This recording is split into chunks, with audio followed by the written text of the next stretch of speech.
Mheshimiwa Mkuu wa Mkoa na wajumbe wakuu wa mkoa, uchunguzi ulibaini kuwa tumbaku iliyokusanywa na walanguzi hao kutoka kwa wakulima huuzwa katika kampuni ya Global Leaf Tanzania Limited ya mkoani Tabora. Kiasi cha bero 389 ya tumbaku kilikuwa kimeshakusanywa na kuwekwa katika godauni la kampuni ya Global Leaf ambayo utaiona huko mheshimiwa, iliyopo mtaa wa Boma, yani hapa tulipo, jirani na shule ya msingi Uhuru, kwa ajili ya kuuzwa kupitia kampuni hiyo. Hivyo jumla ya mabero, yani kwa maana yaliyokamatwa kwenye ile kenta pamoja na yaliyopo hapa, ni mabero 452 yenye thamani ya shilingi milioni 180,397,368 na senti 44 ya tumbaku yaliyokamatwa, na watuhumiwa 9 wanashikiliwa na gari moja aina ya kenta inashikiliwa pia. Taratibu za kuwafikisha watuhumiwa mahakamani kujibu tuhuma zao zimekamilika, hivyo muda wote kuanzia sasa watafikishwa mbele ya mahakama ili kujibu tuhuma zinazowakabili. Unakubaliana kabisa kwamba hili jambo halikuwa sawa sawa au umeonewa na vyombo vya ulinzi na usalama? Sababu pia ni vizuri kuwekana wazi kwamba hili jambo, hii serikali haitaki kabisa kusikia hii habari ya ulanguzi. Serikali ina facilitate wakulima wa mkoa huu na mikoa mingine, ndio maana inatoa mbolea za ruzuku, wanahakikisha zimefika kwa wakati na wanapewa kwa ruzuku. Serikali inalipa hela nyingi sana kwa ajili ya kuwasaidia hawa wakulima waweze kujikwamua kwenye maskini na wimbi wa maskini waliokuwa nao, kwa maana nyingine wafaidike na jasho lao. Lakini imekuwa ni kama utaratibu. Hii tumbaku hii inawezekana wewe usijue, watumishi wako, na inawezekana kabisa wala huna hili wala lile, hujui chochote kinachoendelea. Wewe unajua utaratibu unaendelea, lakini wapo watumishi wako ambao wapo hapa wanafanya ulanguzi huu, na ulanguzi huu inawezekana kabisa usiingie katika mahesabu yenu nyie kama management ya Global Leaf, lakini wapo mnawaajiri, mnawalipa kila mwezi, wanafanya hii kazi hii ambayo ni fraud. Sasa vyombo vyetu vya usalama siku zote, mimi nasema tunayo intelligence nzuri sana mkoa huu wa Tabora.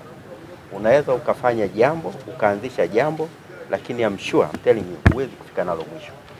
Kwa hiyo tumewakamata waandishi, watu waliokamatwa hao wanaoripotiwa kutoka Serengeti.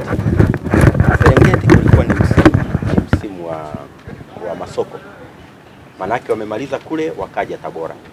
Lakini hao watu watatu ni wa Kenya, ni raia wa Kenya, nchi jirani Kenya. Hawa watumishi hawa Global Leaf walikuwa wanafanya kazi kule Serengeti. Kwa probably, na inawezekana kama hawa watumishi ndio walioita kutoka Serengeti, inawezekana pia na Serengeti ndicho kilichokuwa kimefanyika. Kwa watu wa bodi ya tumbaku, fuatilieni pia mjue Serengeti imefanyika hivyo, kwa sababu kama tumewakamata hapa na wametokea Serengeti na ni wa Kenya na wameletwa na kampuni yetu ambayo tumeipa kibali ifanye kazi hapa, hatuwalaumu Global. Watumishi, ndio maana tumekamata watumishi wako 5. Sasa muendelee kutukubalia, sheria ichukue mkondo wake. Hatutafanya mzaha na mambo haya. Niombe bodi ya tumbaku, fuatilieni kule Serengeti kilifanyika nini. Hivi ni kweli walitoka Serengeti bila kufanya haya alafu wakaja hapa Tabora? Kwa nafikiri ndugu waandishi, hili jambo muendelee mtusaidie kuripoti. Serikali haitaki habari hizi. Wananchi wanatakiwa kupata faida na jasho lao ambalo wanalitumikia. Kazi ya tumbaku ni kazi kubwa sana. Tumbaku tangu unaingia siku ya kwanza shambani, miezi 9 hutakiwi kutoka shambani hata siku moja. Lakini kuna mtu amekaa huko Kenya, wapi huko Burundi, na wengine sawa kamata, wapo Warundi pia na wasikia. Hawana siku nyingi sawa kamata. Wanakuja, anachukua hii mara nyingi kwenye ulanguzi hii wanachokifanya, kilo moja ya tumbaku kama hii wananunua shilingi 2,000, 1,500, maximum 3,000.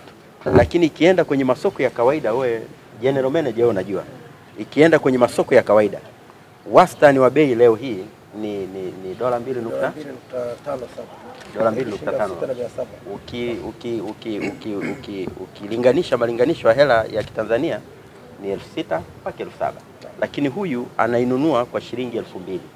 Huu ni zaidi ya uhujumu uchumi. Sasa hatuwezi kubali.